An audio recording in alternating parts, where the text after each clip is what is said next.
What's up everyone? Welcome to the video. Today we're going to take a look at how to get a 2024 Mercedes-Benz CLA 250 started if the key fob dies.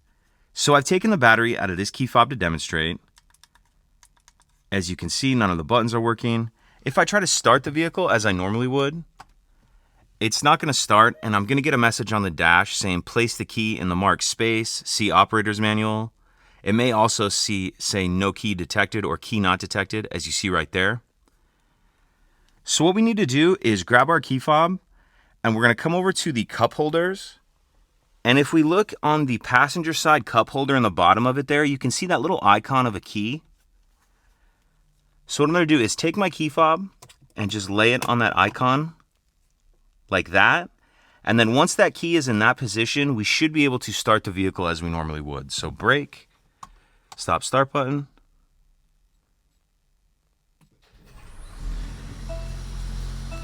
And as you may have saw there was just a little bit of a delay between pressing the stop start button and the vehicle actually starting. But once the vehicle starts, you'll be able to drive as you normally would. And then the only other thing you'll want to do is replace the battery in your key fob as soon as you can. And I'll put a link in the description box of this video on how to replace the battery in this key fob in case you're unfamiliar. If you could take a second to like and subscribe, it helps us out, and I'd appreciate it. Thank you.